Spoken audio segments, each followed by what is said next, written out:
안녕하십니까. 803 조경과 호들장입니다. 2022년도 문화재 수리 기능인 온돌 분야 전문교육, 오늘은 그 두 번째 시간으로 이완기 교수님의 문화재 수리 기능자는 누구인가, 여기에 대한 얘기입니다. 유네스코 산하에 전문 기구들이 많이 있습니다. 그 중에 하나가 문화유산을 어떻게 보존하고 활용하고 또 잘 주민에게 물려줄 것인가 하는 전문 지식을 제공해주는 기구가 이코모스라고 하는 기구입니다. 이게 전 세계 한 120개국의 각 나라마다 설치되어 있는데, 우리나라는 1999년도에 만들어져 가지고 2019년도가 이제 20주년이 됐고, 거기에 제가 2018년부터 19, 20, 21년까지 제가 한국의 위원장을 지내면서 여러 가지 한국의 문화유산, 세계유산에 등재하는 그런 작업들을 해왔습니다. 지금은 부여에 있는 백제역사문화원이라고 하는 그 재단이 있습니다. 주로 문화유산을 어떻게 보존할 것이냐, 또 발굴을 하는 팀이 있고, 하나는 문화유산 보존 연구팀이 있어서 크게 두 팀이 이제 활동을 하는데, 거기에 제가 문화유산 연구단의 단장을 맡고 있는데, 이것도 제가 2014년부터 비상임으로 맡고 있어서 너무 오래 했어요. 이제 그만하겠다고 선언을 하고 올해까지만 이제 활동하기로 했습니다. 오늘 제가 오늘 전부 온돌 하시는 분들이죠? 예. 예. 문화재 기능 소지자. 예. 그래서 그 문화재 기능인 중에 온돌 장인이 생긴 지가 그렇게 오래되지 않죠. 지금 2014년부터 시작돼서 지금 한 150명 정도 되나요? 예, 예. 아마 그 정도, 제가 통일을 찾아보니까 그 정도 됩니다. 그쵸. 이제 이 온돌 장인도 문화재 기능인의 한 부분을 차지하고 있기 때문에, 문화재 기능인으로서 꼭 온돌뿐만 아니라 좀 이렇게 넓게 생각하면 문화재 기능인으로서 어떤 생각을 해야 되고 어떻게 역할을 해야 될 것인가에 대한 이야기를 좀 들려드릴까 합니다. 자, 그러면은 문화재 수리 기능자, 법적으로 그렇게 이름을, 문화재 수리 기능자는 누구인가, 어떤 사람인가 하는 생각을 해봤습니다. 사회적 시각으로 보면 이런 거죠. 직업인이라고 할 수가 있죠. 그런데 안정된 직업인으로 살아갈 수 있을까? 그럼 문화재 수리 기능자의 온돌 장인은 그럼 특별한 일을 하는 전문 일이라고 얘기를 할 수 있는가? 그러면 그 일이 적성에 맞는가 하는 생각을 한번 또 해봐야 되겠죠. 먹고 살려고 직종을 택했나? 그런 생각을 한번 해봐야 되겠죠. 또 문화재 수리 전문가로서 평생 할 만한 가치가 있는 직업인가 한번 생각해봐야 되겠죠. 이 사회적으로 문화재 수리 전문가라고 하면은 특별한 사람이다. 기능인 하면은 그냥 어떤 기능을 갖고 있는 사람이라고 하지만, 문화재라고 하는 이름이 붙기 때문에 사람들이 시각은 달리 보고 있다. 그런데 이걸 문화적 시각으로 보면은, 나는 전통 문화를 잘 이해하고 있는가? 전통이라고 하는 것이 뭐고, 그 전통 문화라고 하는 것은 뭐냐? 나는 그걸 잘 이해하고 있는가? 또 하나는 역사적, 문화적 사명감을 지니고 있는가? 역사적 사명이 뭐야?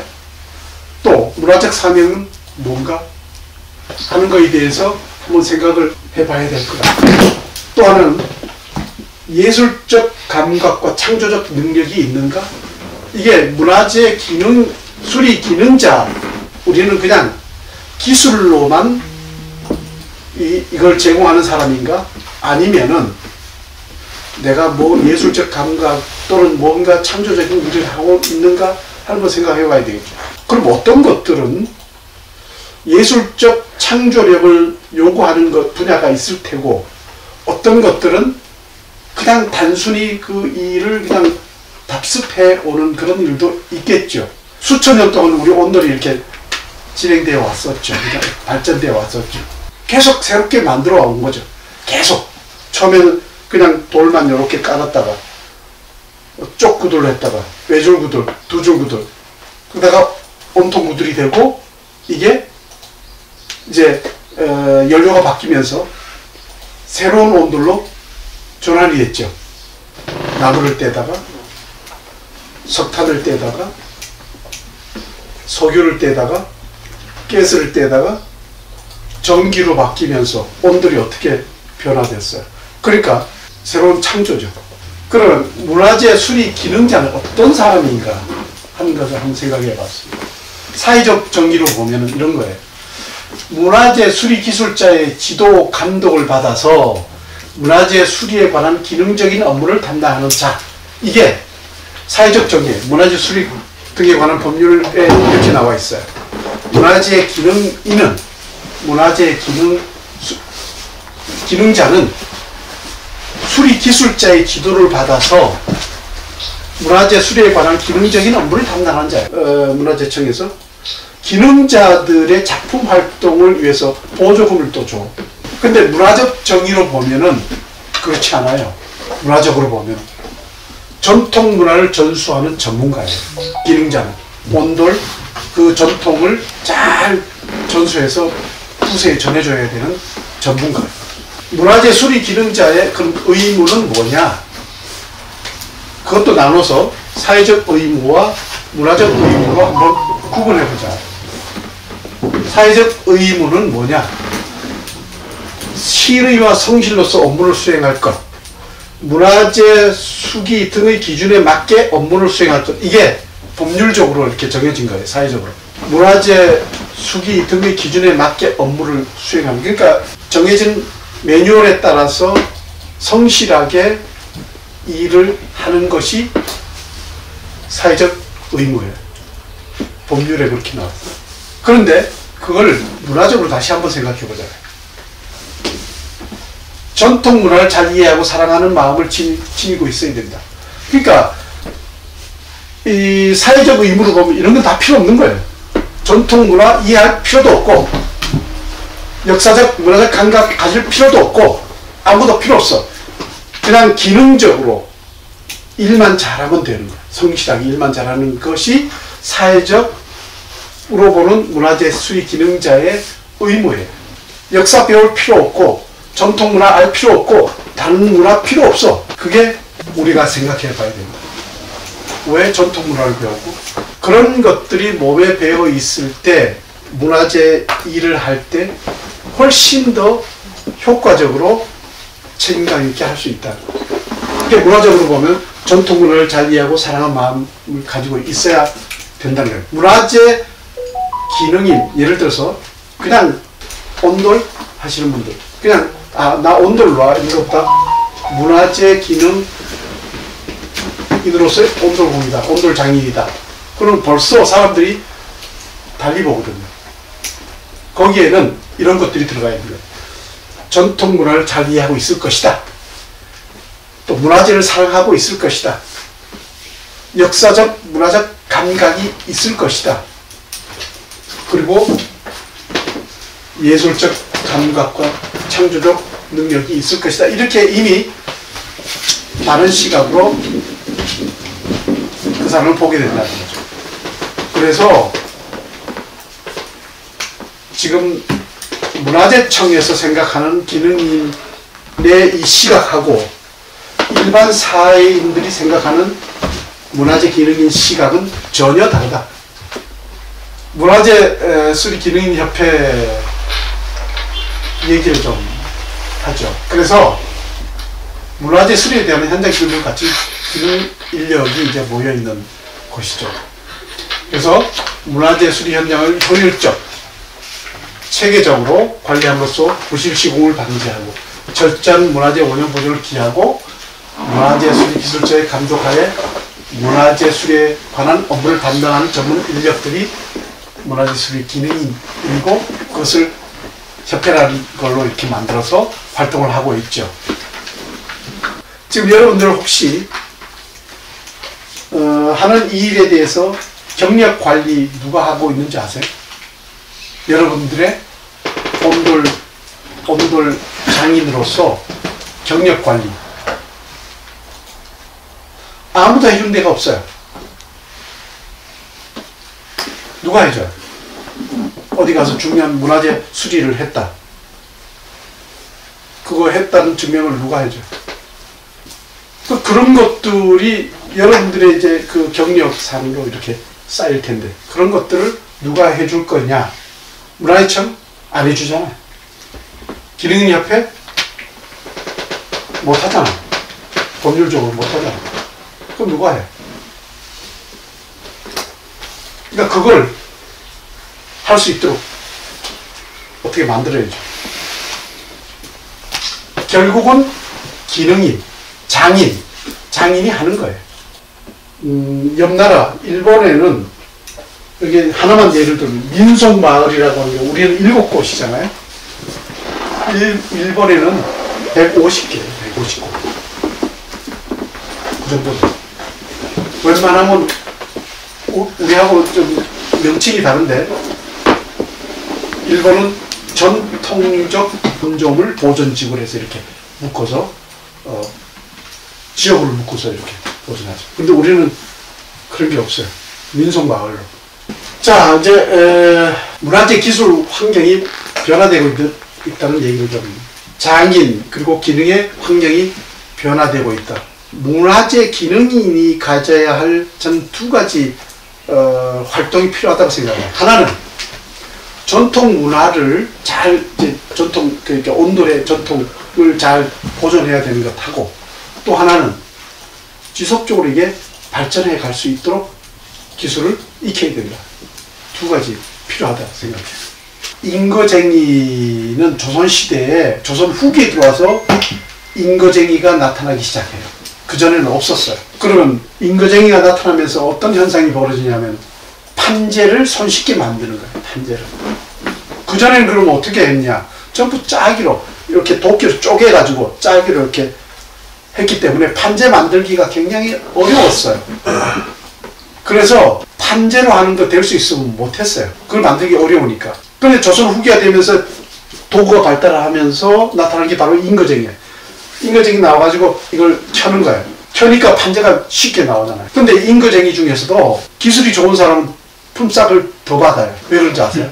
요 통나무 하나를 켜는데 잘 치는 사람은, 반듯하게 잘 치는 사람은 10장 낼 거를 11장을 내는, 삐뚤삐뚤삐뚤하게 되면은 안 되잖아요. 그래서 잘 치는 사람은 보통 10장 낸다 그러면 잘하는 사람은 11장을 내는 거예요.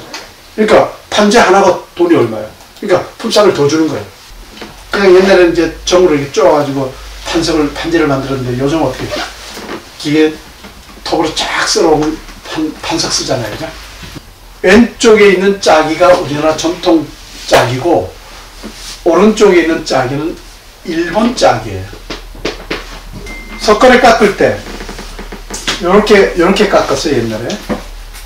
그러다가 이제 요렇게 깎죠. 그리고 이제 요렇게 깎죠. 이렇게 깎다가 일본식 대패 들어오면서 성능 좋은 일본식 대패하고 우리 여기 쓰는 거는 훌치기라고 그래요. 훌치기. 통나무에다가 나를 디귿자처럼 생긴 나를 끼워가지고 이렇게 앞으로 밀어서 썼어요. 그게 이제 일본식 대패로 이렇게 바뀌면서 석가래를 깎죠. 그러다가 기계 대패로 이제 석가래를 깎는. 우리나라 전통 대패가 어떻게 생긴지 아세요? 대패 한번 생각나는 게 이렇게 당겨서 깎잖아요. 그죠? 우리나라 전통 대패는 이렇게 밀어서 깎아요. 밀어서 깎아요. 그래서 옛날 대패 이름이 뭐냐면은 밀이에요. 밀이. 밀어다, 민다. 밀이, 퇴밀이, 쌍밀이, 쌍사밀이, 골밀이, 살밀이, 무슨 밀이, 밀이. 대패 종류에 따라서 이름이 많았어요. 그게 일제 때부터 이렇게 땡기는 걸로 바뀌었고, 그러다가 이제 1970년대, 80년대 오면서 기계로 바뀌었죠. 자, 이렇게 석가를 깎는데, 자, 그 다음에 어떻게 변했을까요? 어떻게 변했는지 아세요? 자동화. CNC라고 그러네, 기계. 집어넣으면 컴퓨터를 이렇게 하면 지가 알아서 다 깎아주는 거예요. 이게 경복궁 금정전 수리하는 그때 당시 사진이에요. 저기 저 톱을 보니까 히타치든가 뭐 하여간 그런 거였어. 네. 이것도 옛날에는 못이 귀했으니까 이런 식으로 석가래를 올렸죠. 석가래를 엮어서. 그러다가 요즘 못 공장에서 팍팍팍 찍어내니까 갖다가 그냥 박으면 되는 거예요. 옛날에 석가래 위에 삼자를 엮어서 이렇게 흙을 덮었잖아요. 그러니까 삼자를, 그게 이제 전통적인 방법. 왜냐하면 판재를 만들기 어려우니까 삼자를 엮어서 이렇게 했는데, 그렇게 하는 게 이런 판재를 갖다 쓰는 것보다 훨씬 돈이 더 든다 이거죠. 왜냐? 인건비가 들어가요. 그죠?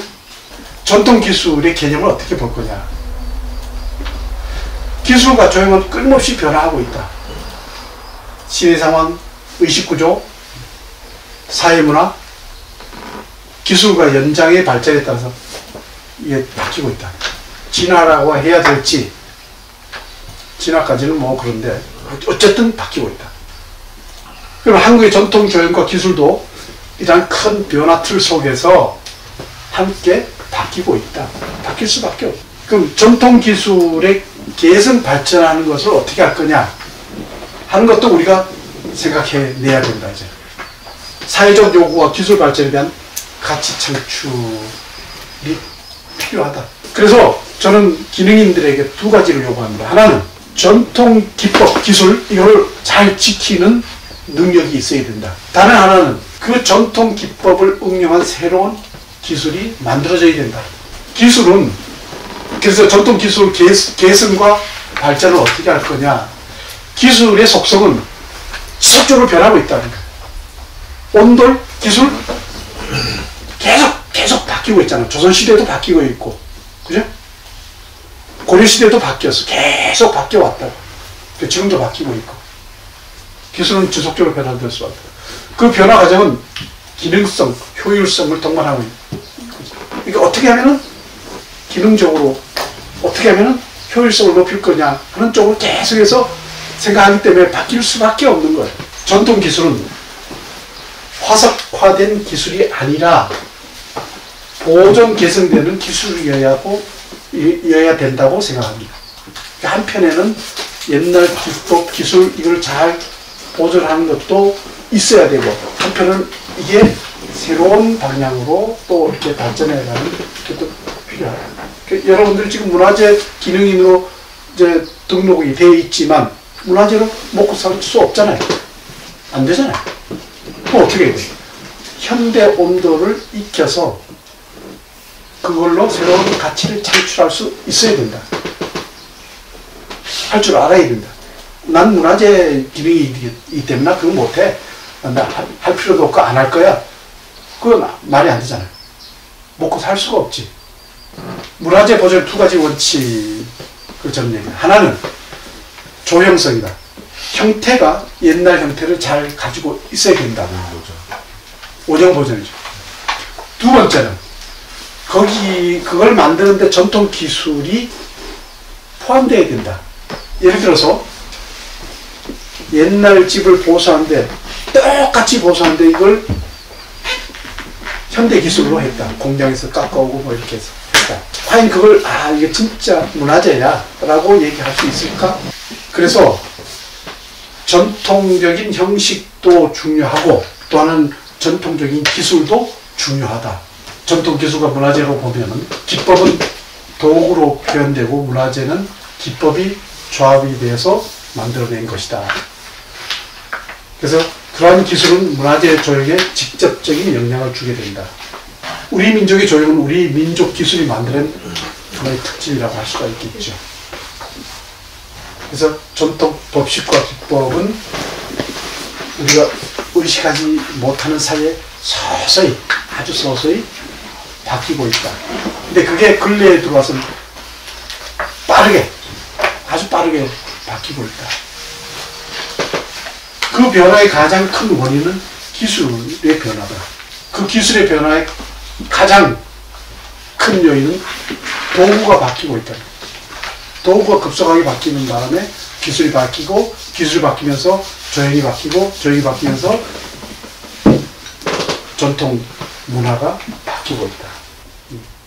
물론 이런 점은 있어.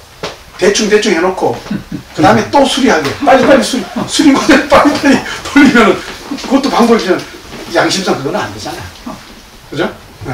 그래서 그 다음에 문화유산 보존 활동 범위를 확대하는 것이 좋겠다. 두 번째는 전통 기술을 보존하는 주력이 있어야 된다. 한국 건축의 전통 기술이 변화되고 그러면서 옛날 기술은 점점점 소멸되고 있다.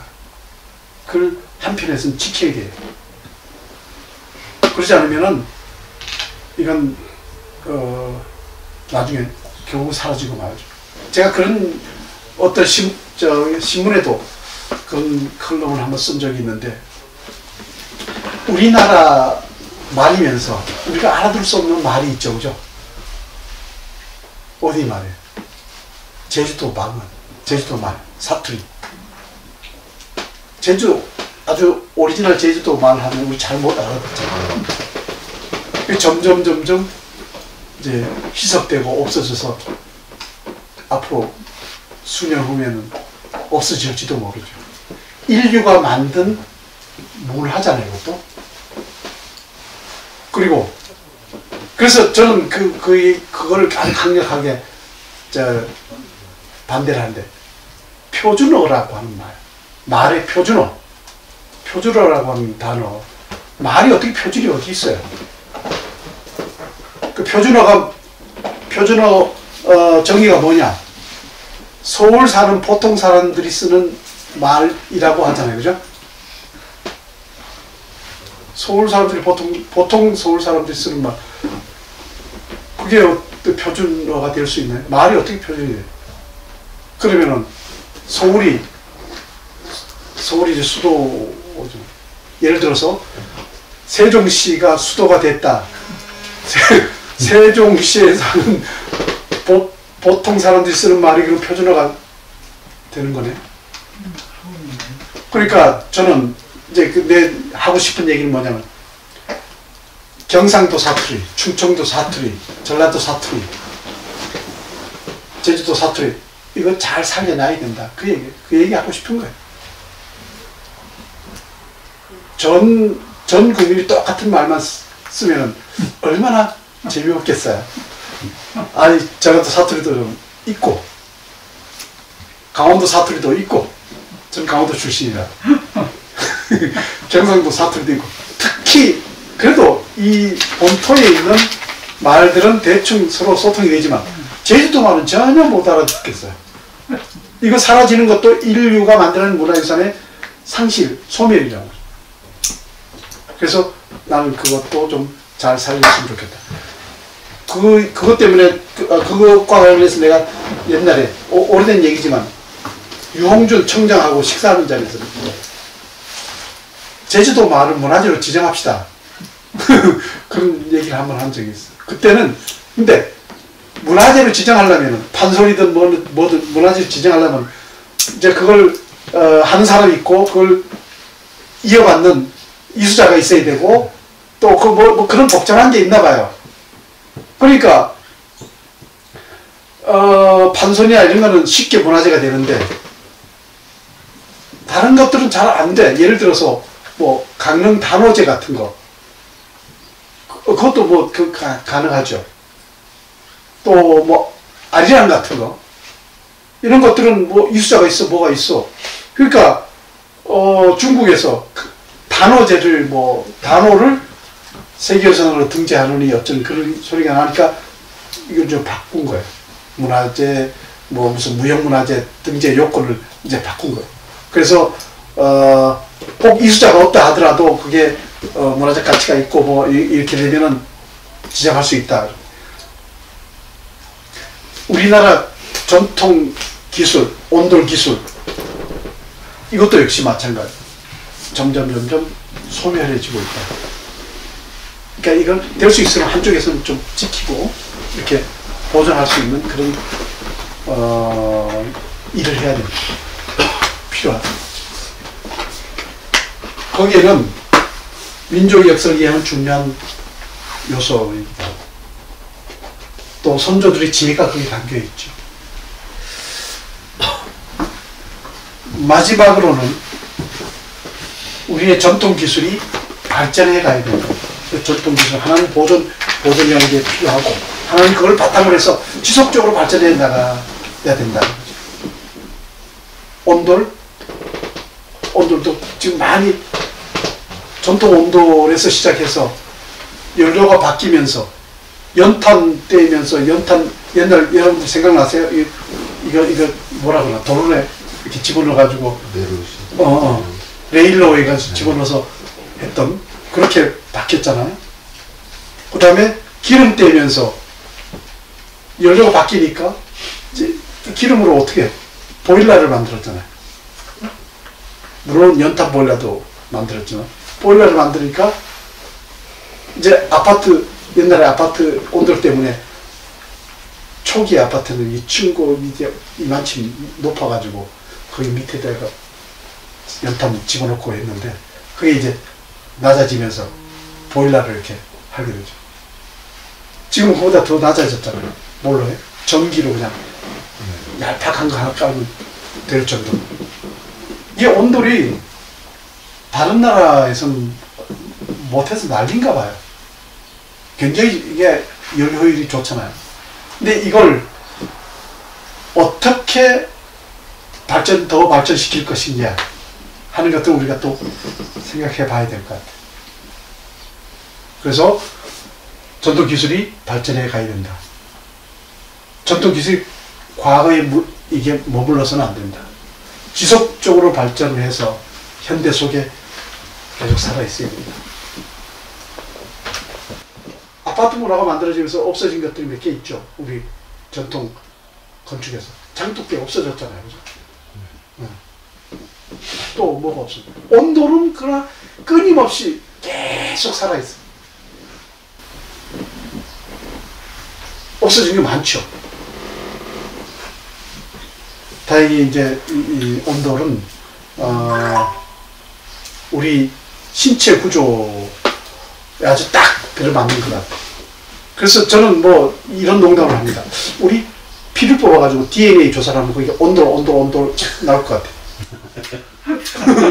온돌하고 완전히 일체화가 돼가지고 온돌 없으면 못 살잖아요, 우리. 하루 이틀은 살지만. 그래서 온돌을 어떻게 발전시킬 것인가. 그래서 첫째는 보존하는 것, 전통 기술 보존하는 분야. 하나는 이걸 바탕으로 새롭게 발전해서 온돌을 더 보급하고 세계적으로 이제 이 온돌의 가치를 더 이렇게 해서 온돌 수출하고 온돌 체험하기 위해서 외국 사람들이 오기도 하고 뭐 찜질방 말이잖아요. 그렇게 했으면 좋겠어요. 그런 두 가지 요점. 그리고 앞에서는 문화재 기능인들이 너무 문화재청에서 홀대를 받고 있다. 거기에 대해서 우리가 좀 자각해야 된다 하는 그런 얘기. 이런 얘기로 저는 오늘 얘기를 마치도록 하겠습니다. 도움이 됐으면 좋겠습니다. 예, 감사합니다. 오늘은 문화재 수리 기능자는 누구인가에 대한 이야기를 마치도록 하겠습니다. 동영상이 좋으셨다면 구독과 좋아요 부탁드리겠습니다. 지금까지 803 조경과 구들장이었습니다. 끝까지 시청해 주셔서 대단히 감사합니다.